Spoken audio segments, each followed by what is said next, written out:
Bonjour à tous, bienvenue à Boisvert Radio. Aujourd'hui, 22 juin 2020, c'est l'émission numéro 10, donc début de la troisième semaine de Boisvert Radio. Je commence la semaine en vous disant que j'espère que vous avez passé une très belle fin de semaine. Il a fait beau, il a fait chaud. J'espère que vous avez profité de la température idéale samedi pour faire du sport ou profiter du plein air. Et aussi, j'espère que vous avez profité de votre piscine dimanche, bien évidemment, pour ceux qui en ont accès une fois dans une piscine publique ou une dans leur cours ailleurs, car dimanche, vraiment, sérieusement, hier, là, il faisait vraiment chaud. Au programme aujourd'hui, actualité sportive, donc retour sur la fin de semaine dans l'actualité et surtout sur l'évolution de la situation dans le baseball majeur. On parle aussi d'éclosion de COVID-19 dans le monde du tennis, d'un joueur de la Ligue nationale à la retraite et des Jeux du Québec, de la 56e finale des Jeux du Québec 2021 à Rivière-du-Loup également. À l'entrevue aujourd'hui, on reçoit Nathalie Pelletier. Nathalie est technicienne en éducation spécialisée à l'école Filto, l'école primaire Filto, école que j'ai fréquentée pendant l'entièreté de mon primaire. Nathalie Pelletier, c'est aussi la metteuse en scène de plusieurs comédies musicales à l'école, donc ça va être intéressant de voir comment elle s'est adaptée à la pandémie. Ensuite, je vais vous dévoiler le planning incomplet des invités de la semaine. J'ai pas encore trouvé d'invités pour jeudi et vendredi, mais j'ai déjà au moins 3 personnes qui ont accepté ma demande d'entrevue, mais qu'il ne reste qu'à céduler l'entrevue. Donc, je vous tiendrai au courant dans les prochains jours de l'horaire de mes invités. Aussi, vers la fin de l'émission, je vous annoncerai quelque chose de spécial pour mercredi dans le cadre de la Saint-Jean-Baptiste, et oui, la fête nationale du Québec. En musique aujourd'hui, parlant du Québec, c'est le lundi québécois. Donc, vous aurez droit à une chanson d'Alex Nevsky, puis une de Noir Silence. Avant de commencer l'actualité, je tenais à dire un gros merci à tout le personnel du Collège des Compagnons pour la journée des finissants d'hier, en particulier à Éric Aubin, mon invité de vendredi. Souligner la fin des études secondaires est essentiel pour chaque finissant, et malgré le contexte actuel, j'ai bien aimé la manière dont ça a été fait. Merci aussi à ma classe et donc le superbe groupe 532 et aux professeurs, dis-je bien, sans qui l'année qui vient de se conclure n'aurait pas été aussi incroyable. Actualité maintenant. Vendredi, je vous parlais de la situation dans le baseball majeur et force est d'admettre que la situation change souvent en même temps de ne pas changer. Je vous explique. Les propriétaires ont fait une offre au cours du week-end pour le retour du baseball. L'offre, comme prévu, comme je vous disais vendredi, était de 60 matchs pour la saison, 1,48 milliard de dollars versés aux joueurs en salaire, en plus d'une possibilité de 25 millions supplémentaires au total pour les séries. Les joueurs, eux, ils veulent toujours 70 matchs, 1,73 milliard de dollars en salaire, donc 275 millions de plus, et 50 millions pour la cagnotte supplémentaire pour tout dépendamment du chemin en série fait par les équipes. Donc les propriétaires ont offert aux joueurs leur demande en fin de semaine, donc 60 matchs, 1,48 milliard de salaire et 25 millions pour les séries. Le vote des joueurs sur cette offre était prévu dimanche soir, mais il a été repoussé à aujourd'hui. Plusieurs personnes ont vu ça comme une marque d'arrogance des joueurs envers les propriétaires. L'association des joueurs a ensuite étudié l'offre de la Ligue, puis le conseil exécutif de l'association a refusé l'offre à 33 votes contre 5. Donc, c'était vraiment une décision là, sans équivoque au niveau de l'association des joueurs de refuser cette offre des propriétaires. Devant l'impasse, on commence à penser sérieusement que dans le milieu, que les joueurs préfèrent qu'il n'y ait pas d'entente entre le syndicat et la Ligue pour que le commissaire Rob Manfred ait le pouvoir de déterminer unilatéralement le calendrier. Donc, je vous en ai parlé un peu vendredi, où il doit avoir l'accord des propriétaires, mais plusieurs propriétaires peuvent voter contre la proposition de Manfred et tout de même que le commissaire aille de l'avant. Donc, ce dernier menace de tenir une saison d'environ entre 50 et 60 matchs, mais en utilisant cette manière, les joueurs s'assureront d'un meilleur salaire s'ils acceptent l'offre des propriétaires. Toutefois, le commissaire peut aussi décider de ne pas exercer ce pouvoir et de laisser les négociations se poursuivre entre la Ligue et les joueurs, même si c'est très compliqué. Le dossier traîne en longueur, notamment en raison des nombreuses éclosions de COVID-19 dans les complexes d'entraînement des équipes, pour qui la plupart sont en Floride et en Arizona, deux régions qui sont solidement frappées par le virus, encore plus qu'au mois de mars et d'avril. Il semblerait que 40 cas positifs ont été trouvés chez des joueurs ou des membres du personnel des équipes de la MLB dans la dernière semaine. Donc, c'est énorme. Et tous ces rebondissements qu'on a pu voir en fin de semaine feront en sorte que la saison débutera plus tard que le 19 juillet, date qui était visée par les propriétaires et par les joueurs la semaine passée, mais qui malheureusement, en raison des négociations qui traînent, qui n'est plus réaliste. Si des éclosions, il y en a eu beaucoup dans le monde du baseball, il y en a aussi une très grosse en ce moment dans le monde du tennis. Il y avait un tournoi de tennis organisé en fin de semaine, la semaine passée, à Zadar, en Croatie. Le tournoi organisé par Novak Djokovic. C'était la deuxième semaine de tournoi indépendant organisé par l'actuel numéro 1 mondial après Belgrade, justement, la semaine passée. Grigor Dimitrov, 19e mondial, a participé au tournoi. Et il a joué dimanche matin. Quand je dis dimanche matin, c'est heure d'Europe. Donc, c'est environ 4 heures du matin chez nous. Donc, il a joué dimanche matin, heure d'Europe, contre le Croate Borna Coric. À son retour à sa résidence de Monaco, dimanche soir, toujours heure d'Europe. Donc, pour nous, c'est environ début de soirée, après-midi. Dimitrov a annoncé sur Twitter avoir testé positif à la COVID-19. Donc, la finale du tournoi à Zadar qui devait avoir lieu un peu après que Dimitrov ait tweeté, la finale du tournoi a aussitôt été annulée au grand mécontentement de la foule. Puis lundi, Borna Coric, qui était l'adversaire de Dimitrov dimanche matin, a aussi annoncé avoir contracté le virus. Et quelques heures plus tard, un autre joueur qui a joué des matchs au tournoi, entre autres un contre Novak Djokovic, donc Viktor Troicki, un autre joueur du tournoi, a reçu un résultat positif, tout comme le préparateur physique de Djokovic et l'entraîneur de Dimitrov. Il faut savoir que les mesures sanitaires face à la pandémie ne sont pas si strictes que ça en Croatie et en Serbie. Les deux pays ont été relativement épargnés. Donc, la distanciation sociale n'est pas obligatoire et les rassemblements sont permis sans protocole sanitaire. Donc, à ces deux tournois organisés par Djokovic, les estrades étaient bondées, le public était collé, les joueurs se donnaient des accolades, ils dînaient ensemble avec aucune distance entre eux. Bref, l'éclosion était quand même prévisible, puisque des joueurs arrivent de différents pays vers la Croatie et la Serbie pour la tenue de ces tournois, donc ça amène une possibilité d'éclosion. Rappelons que le tennis de l'ATP débutera officiellement début août avec le tournoi de Washington. Donc peut-être que c'est le fiasco sanitaire qui a apporté la présentation des tournois en Croatie et en Serbie aura peut-être un effet sur le calendrier de l'ATP. Peut-être que l'ATP pourra revenir en arrière. On ne sait jamais ce qui peut se passer. Mais c'est évidemment quelque chose qu'on ne souhaite pas. Maintenant, dans la LNH, un joueur a annoncé sa retraite aujourd'hui. Il s'agit de l'attaquant Chris Thorburn. Thorburn était dans aucune équipe cette année.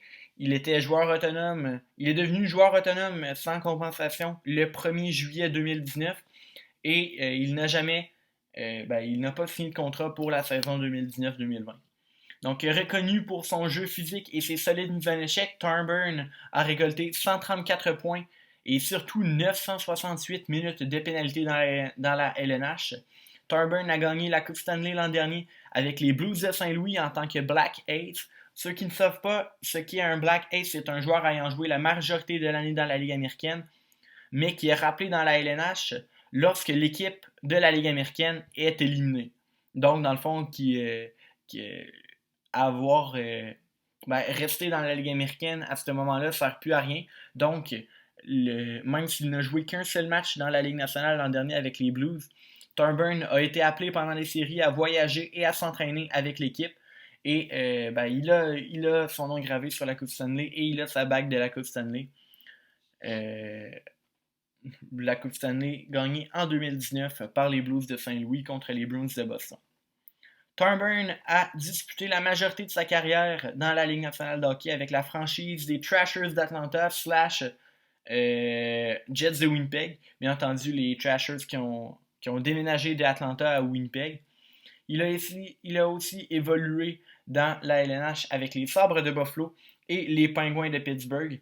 Malgré ses allures d'homme des cavernes et son nombreux temps passé au banc des punitions, le natif de Sault Ste. Marie en Ontario était reconnu comme un gentleman très impliqué dans sa communauté. Donc, bonne retraite à Chris Thorburn. Dernière nouvelle de la journée, une qui concerne le sport amateur. Heureusement, aujourd'hui, à partir du 22 juin, donc aujourd'hui, tous les sports d'équipe peuvent reprendre sous forme modifiée, bien évidemment, en limitant les contacts. Mais, bien évidemment, les contacts sporadiques de courte durée sont permis.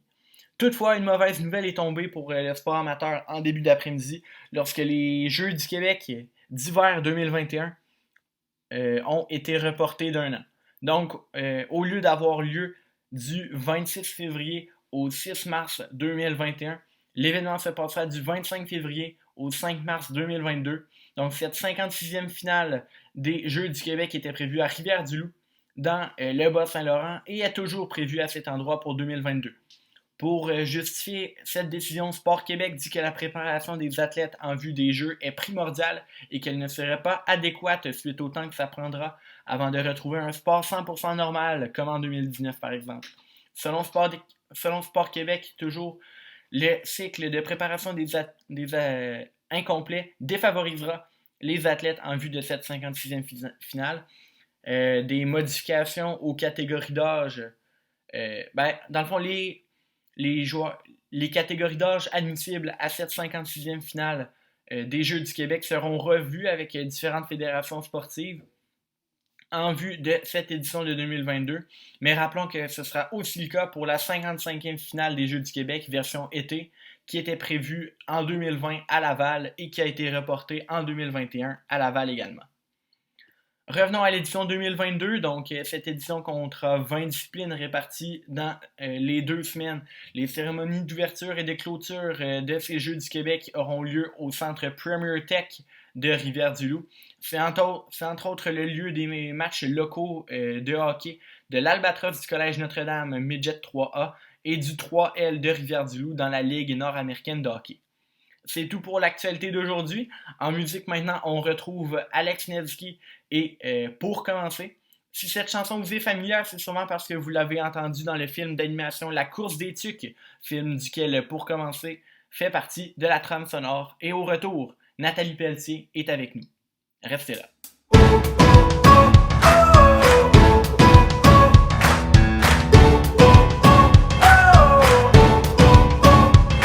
Tout le monde est là, qu'est-ce qu'on attend?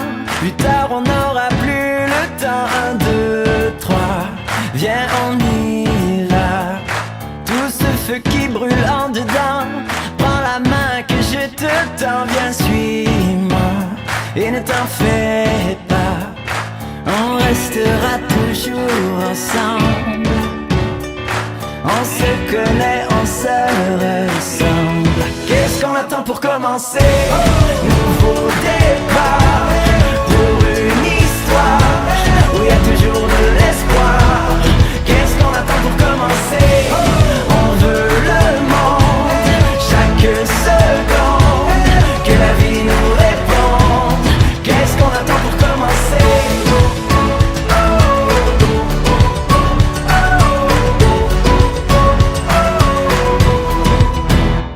Si rien ne va, qu'est-ce que t'attends? Et c'est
histoire. À chaque fois qu'un jour se lève, on sait qu'il portera nos rêves aussi loin que l'on voudra y croire. Qu'est-ce qu'on attend pour commencer? Nouveau départ pour une histoire où il y a toujours de l'espoir. Qu'est-ce qu'on attend pour commencer? On veut le monde, chaque seconde, que la vie nous réponde. Qu'est-ce qu'on attend pour commencer?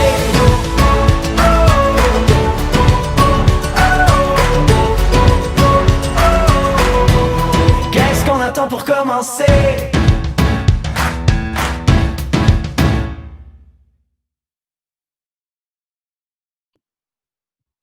De retour à Boisvert Radio pour l'entrevue d'aujourd'hui. On est en compagnie de Nathalie Pelletier, TES à l'école Filteau et metteuse en scène de nombreuses comédies musicales à cette école. Quand j'étais en 6e année, j'étais à cette école et j'ai très bien connu Nathalie. Donc, il se peut très bien que je l'appelle Madame Nathalie au cours de l'entretien, question d'habitude. Donc, bonjour Nathalie, ça va? Bonjour Charles, oui, ça va bien. Parfait. Pour commencer, pour aider nos auditeurs à te connaître, quel est ton rôle exactement à l'école? C'est quand même plus qu'une TES, non? Ben, en fait, c'est sûr que mon travail à l'école, c'est d'être éducatrice spécialisée. Ça, c'est la base du pourquoi je suis engagée à l'école. Alors, en fait, je m'occupe de supporter des élèves qui ont des difficultés d'apprentissage ou de comportement dans les classes, moi, de 4e à la 6e année à l'école. Puis, je peux aussi supporter les enseignants là, dans diverses activités qui sont organisées. Des fois, ça nécessite plus d'aide, donc je peux être une personne qui est utile pour les aider dans ça. Puis la comédie musicale, ben, c'est comme un petit extra. C'est comme ma passion, dans le fond, que je me suis mise à faire ici à l'école. Il y a de cela 19 ans maintenant. Puis j'ai eu une piqûre pour ça. Puis c'est mon dada. Là. C'est vraiment une partie connexe à mon travail, mais qui n'est pas dans mon travail. OK. Tu viens de parler de comédie musicale. En quoi consiste, dans le fond, le projet de la fameuse comédie musicale à chaque année à Filteau? Et en fait, ça consiste à monter de A à Z une comédie musicale qu'on a choisie durant l'été. Puis, c'est seulement avec les élèves de 6e année qu'on fait ça à chaque année. Donc, les élèves qui sont à l'école attendent ce projet-là, le voient venir depuis 8 ans. C'était la 8e année cette année qu'on allait aussi à New York pour voir notre comédie musicale. Donc, c'est quelque chose qui est pas mal attendu là, pour les élèves. Puis, dans le fond, une fois en fait, avant d'aller voir la comédie à New York, on fait nos auditions. Après, bien sûr, on va en reparler plus tard, mais en tout cas, on fait un processus de sélection, on fait des pratiques, on monte des chorégraphies, on apprend des chansons, on fait des décors, on fait des costumes pour arriver à l'aboutissement au mois de juin, qui est la présentation là, de la comédie musicale dans son entièreté. Tu en as un peu parlé. Quel est le processus de sélection de chaque comédie musicale, là, le processus qui se répète à chaque année? Bien, en fait, il y a 2 choses qui sont bien étudiées. Disons, premièrement, c'est le texte, là, d'être capable d'acter un texte. Donc, les élèves reçoivent, selon leur personnage, un bout du texte qui convient à chacun d'eux. Puis, si c'est un personnage qui chante, les élèves vont aussi recevoir un bout de chanson parce que comme c'est une comédie musicale, ça vient avec le fait de chanter. Donc, c'est sûr que ça prend une petite base quelconque ou en tout cas un peu d'oreille parce que c'est pas toujours évident là, pour les enfants. C'est pas des chansons qui sont toujours faciles non plus. Donc, il faut quand même tester ça un petit peu. Là. Donc, la prestation artistique puis le chant qui sont majoritairement étudiés. Tu as très bien répondu à la question, mais à la base, moi, ce que j'avais dans ma tête, c'était le processus de sélection de la comédie musicale. Par exemple, mon année, c'était Aladdin. Okay. Comment vous arrivez à choisir chaque comédie musicale à chaque année?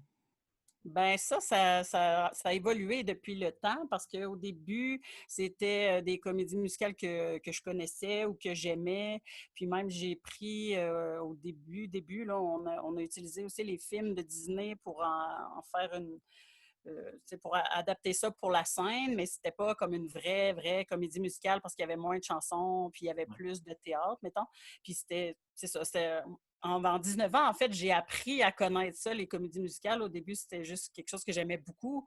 Maintenant, après ça, il y a un processus. Hein. Toi, tu connais ça, c'est comme le hockey. À force à t'impliquer dans le hockey, tu deviens meilleur, tu as appris des choses, tu développes des techniques. Exactement. Mais moi, c'est la même chose. Ouais. Donc, j'ai appris dans ça. Puis là, maintenant, souvent, là, en fait, ce qui se passe, c'est qu'à chaque année, je vais à New York en voir. Puis là, ça se passe un peu dans ma tête, la sélection. Si j'ai un coup de foudre pour une comédie, c'est sûr qu'il faut que ce soit adaptable là, pour les enfants.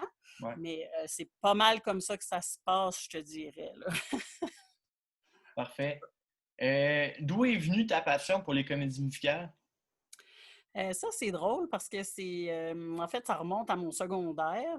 Moi, j'ai toujours aimé la musique. Là. Quand j'étais au primaire, c'était une de mes matières préférées. J'avais un excellent enseignant, puis qui nous a donné le goût à la musique. Et puis quand je suis arrivée au secondaire, on avait une chorale. Je me suis impliquée dans une chorale. Puis il y a une année, on a fait un voyage étudiant qui nous amenait à Montréal pour aller voir Les Misérables, parce que Les Misérables étaient en tournée à ce moment-là. Puis j'étais allée voir ça avec ma chorale, puis ça a été vraiment... j'ai été comme flabbergastée, on peut dire ça de même. Un coup de foudre. Puis ça a été vraiment mon premier contact avec la comédie musicale. Puis c'est d'ailleurs la première que j'ai faite, là, parce que c'est celle-là que je connaissais, c'est celle-là que j'aimais, c'est celle-là que j'avais appris par cœur, c'est ça que je voulais faire, même si quand je repense à ça, je me dis, bon, c'était peut-être pas tout à fait pour des élèves de sixième année, puis je suis pas sûre que je la referais, mais en tout cas, ça a été quand même une très belle expérience, malgré tout. C'est ça. Fait qu'après ça, j'étais encore dans cette chorale-là, on faisait de la mise en scène, on faisait... des chansons aussi qui étaient extraites de comédie musicale, donc ça m'a tranquillement amené à m'intéresser à ça plus. Puis moi, j'aimais le théâtre, mais j'aimais trop aussi la musique pour dire que j'allais faire juste du théâtre ou juste de la musique. Fait que j'ai pu combiner les deux. C'était le mariage parfait, quoi. Good. À la toute première année de la comédie musicale à Filto, est-ce que, comment as-tu, ben, j'ai reformulé ma question. Quel a été le berceau du projet de comédie musicale qui finalement s'est perpétué à chaque année? Est-ce que ça a été dur de convaincre la direction? Est-ce que, direct, quand tu as été engagé à l'école Filto, tu t'es dit, moi, c'est ça que je veux faire avec les élèves? Dans le fond, comment est née l'idée de faire justement la comédie musicale avec les sixième années? Bon, ben quand j'ai été engagée à l'école, non, je me suis pas mis à faire des comédies musicales tout de suite parce que j'étais même pas juste à l'école. Là. Je faisais plusieurs écoles, donc c'était impossible là, à ce moment-là de faire ça. Puis, il y a une année, j'imagine, là, je ne peux pas me rappeler combien j'étais rendue d'heures à l'école, supposons, mais je m'occupais d'un projet sur la non-violence à l'école. Puis, j'avais fait plusieurs activités, dont une en sixième année avec les élèves. On avait pris le texte de Roméo et Juliette. Puis on avait, en fait, l'activité, c'était de trouver une façon de terminer ça qui soit pacifique plutôt que ça se termine dans la violence, puis avec la mort des deux acteurs principaux. Donc, c'est ça qui a été comme le début de ça. Puis ça avait été à l'école ici, on avait fait ça dans la bibliothèque avec des petits décors en carton, puis des petits costumes c'est sympathique, mais sans plus. Là. Puis cette année-là, ça avait passé dans ce projet-là. Puis l'année d'après, là, j'avais comme eu une petite piqûre. En plus, les élèves, l'année de Roméo et Juliette, les élèves faisaient du lip-sync. Je ne chantais même pas pour vrai.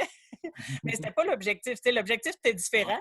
Mais l'année d'après, là, je pense que je ne peux pas me rappeler exactement du processus, mais je me rappelle que je voulais faire quelque chose. Puis là, j'ai embarqué les profs là-dedans. Puis on avait intégré, vu que c'était Les Misérables, puis qu'il y avait le livre, il y avait le roman jeunesse aussi. On avait fait des activités beaucoup en français avec ça. Puis c'est comme ça que ça avait passé finalement. Puis quand on était allé voir la directrice pour lui dire qu'on voulait faire un spectacle, puis à ce moment-là, on était allé le faire aux compagnons de quartier. Puis elle avait dit, vous ne vendrez même pas 50 billets. Il y avait 500 places à l'époque dans la salle avant qu'il la rénove. Puis on y avait dit, en fait, moi, j'avais rien dit, mais on avait dit aux élèves, hey, elle pense qu'on n'en vendra même pas 50. Finalement, on avait vendu les 500. Fait que ça avait été une drôle de saga, mais c'était bien le fun, en tout cas. Bref. Puis on avait fait le spectacle une seule fois, puis ça avait été...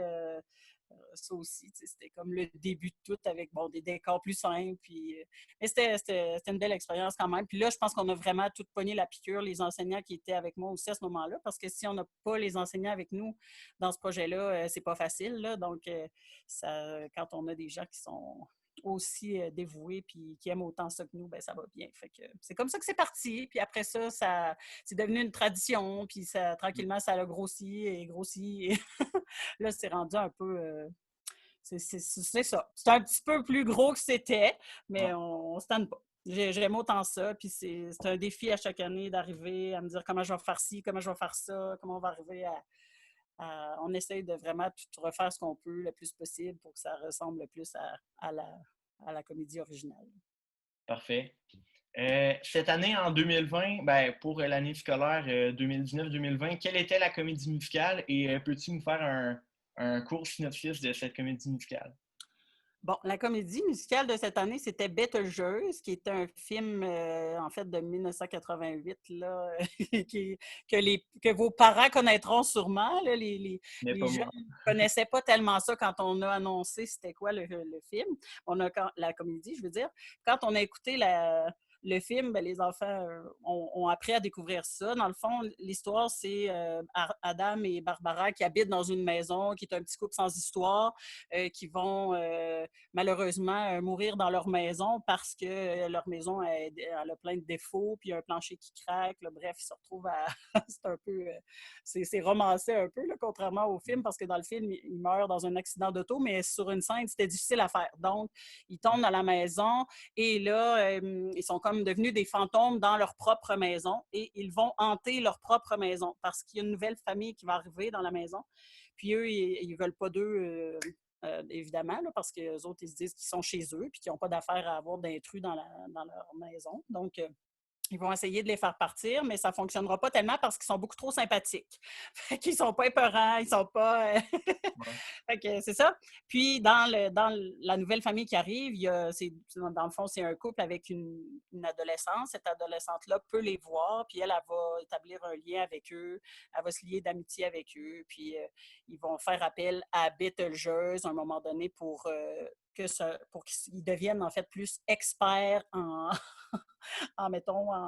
pour les chasser de la maison, là, parce que là, ils ne se considèrent pas assez bons. Donc, Betelgeuse, c'est un expert en... j'arrive pas à trouver le mot juste, là, je m'excuse, mais...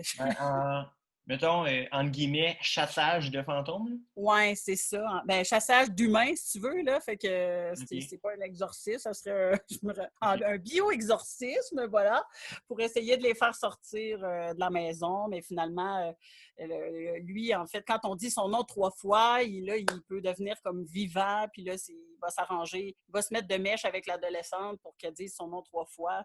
Donc là, il va envahir la maison, puis il va chasser la famille, puis, mais en tout cas, bref, ça finit dans le fond que lui, ils vont finir par réussir à le renvoyer dans son monde d'enfer parce que là, il est pris dans... Ils ne veulent pas de lui dans la vraie vie. Puis finalement, les deux familles vont rester ensemble. Adam et Barbara qui sont morts vont rester dans la maison avec la nouvelle famille. Tout ce monde-là va s'entendre. Mais c'est un peu... c'est ça, c'est une histoire un peu complexe quand même à Ouais. expliquer. Là, Ouais. mais... C'est un peu, nous, on a dit aux élèves, c'est un peu une histoire d'Halloween, puis on a rendu ça un peu, on a essayé de rendre ça, comment je dirais bien ça, mettons, accessible pour Ouais. eux, puis sans mettre de trucs trop épeurants, parce que dans le film, il y a quand même des bouts qui sont plus épeurants, là, mais dans la comédie, ça se passait bien. C'était plus humoristique qu'épeurant. Ouais.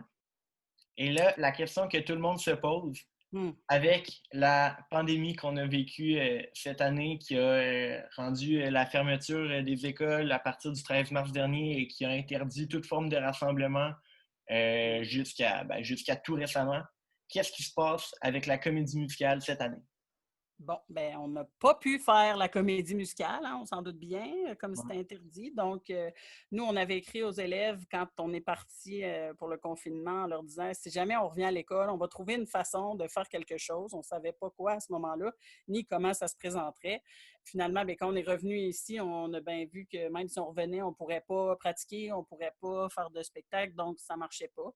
Ça a été quand même long avant qu'on trouve l'idée parce on n'arrivait pas, justement, je sais pas, là, à un moment donné, ça m'est apparu tout seul. Je me suis dit, mon Dieu, ben, on pourrait faire la bande-annonce. Fait qu'on a fait la bande-annonce de la comédie musicale en respectant la distanciation, en mettant moins d'élèves là, dans le... Je me suis fait une petite scène dans le gymnase, un petit plancher puis un petit fond noir.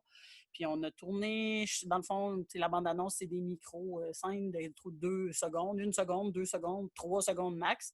Fait qu'on a tourné toutes ces petites scènes-là. Il y avait 75 petites scènes à tourner. Chaque élève est passé 2 fois là, dans la bande-annonce, plus les personnages principaux, on avait un peu plus, mais ça a donné vraiment un beau résultat. Les élèves étaient contents. Ça faisait un nouvel objectif de 1 minute et demie, mais ça a pris quand même 2 semaines à faire, puis les élèves ont pu mettre leurs costumes, puis jouer des trucs, puis on a eu beaucoup de plaisir à faire ça quand même. Fait que c'est ça qu'on a fait. Et avant la fermeture des écoles, où en étiez-vous rendu dans le processus de préparation en vue de la représentation finale?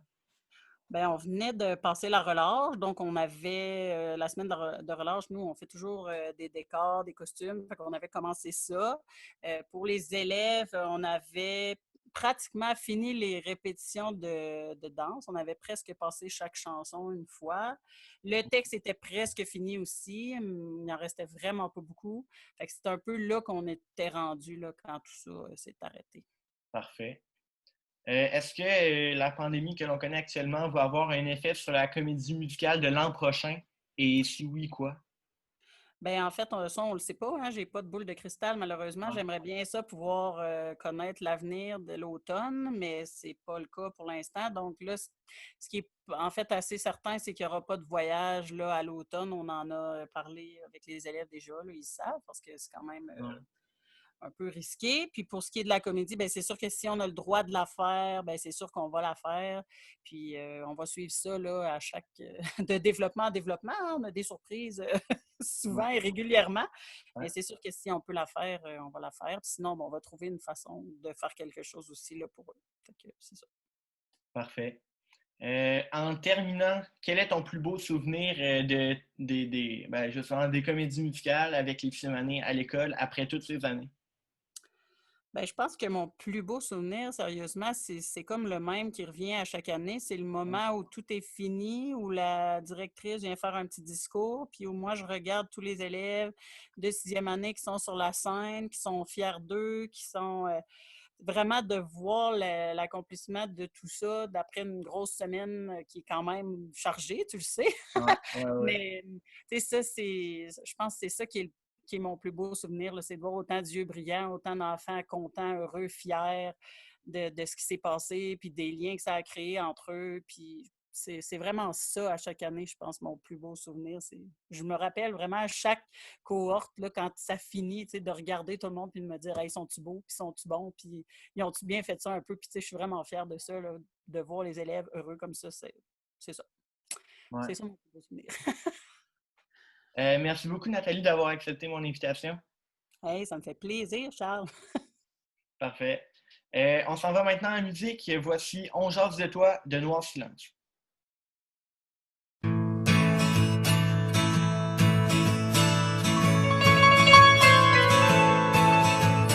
On a jasé ton père pis moi, pis on croit que c'est le temps que j'aille te parler. On te regarde aller, ça peut plus continuer comme ça.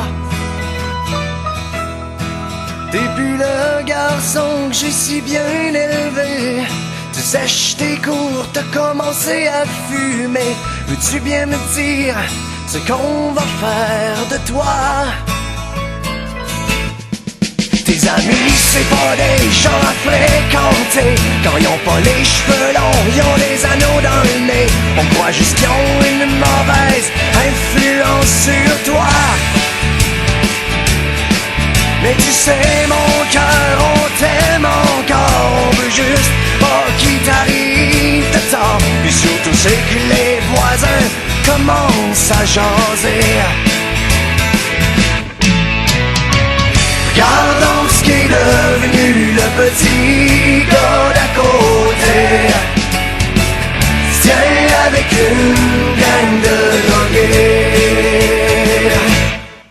Qui est devenu le beau linge qu'on t'a payé. On dirait que tu sais plus comment t'habiller. Tu sors devant le monde avec des gilets troués.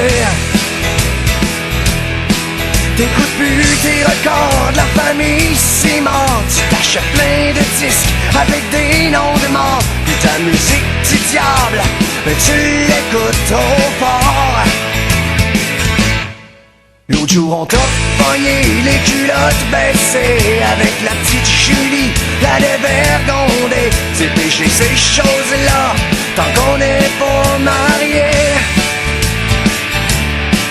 Mais tu sais mon cœur, on t'aime encore. On veut juste pas qu'il t'arrive de temps. Puis surtout c'est que les voisins commencent à jaser.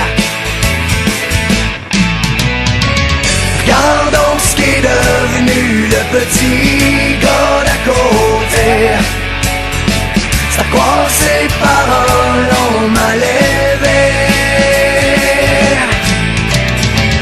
Regardons ce qui est devenu le petit gars d'à côté. C'était avec une gang de drogués. Hey!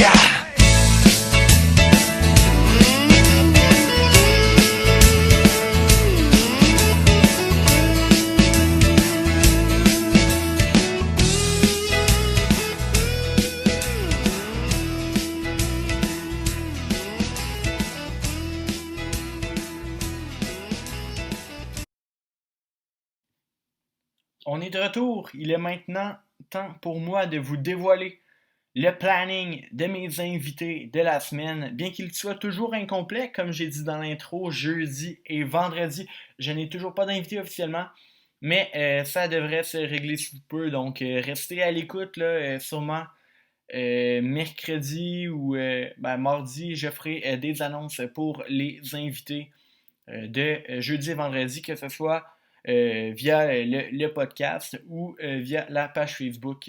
Donc, restez à l'écoute. Donc, allons-y pour mes invités de mardi et de mercredi. Donc, demain, mardi, le 23 juin, notre invité sera Antonin Véro. Antonin a joué la dernière saison avec les Vikings de Saint-Eustache au niveau Midget 3A. Samedi, le 6 juin, il a été repêché en première ronde, au deuxième rang au total par les Olympiques de Gatineau. Donc c'est une grosse prise pour Boisvert Radio. Antonin est un joueur de hockey très talentueux et j'ai vraiment hâte de lui jaser. Mercredi, le 24 juin, notre invité sera Stéphane Paquette. Stéphane est entraîneur de tennis à l'Académie Aliassime, localisée au Club Avantage Multisport de Québec. Le tennis intérieur a repris aujourd'hui. Donc, on va parler de la reprise des activités du Club Avantage et de l'Académie Aliassime au cours d'un entretien que j'ai très hâte de réaliser. Pour ceux qui ne le savent pas, l'Académie Aliassime est dirigée par le père de Félix Auger-Aliassime, Sam Aliassime. Donc, ça va être très intéressant de jaser avec Stéphane Paquette.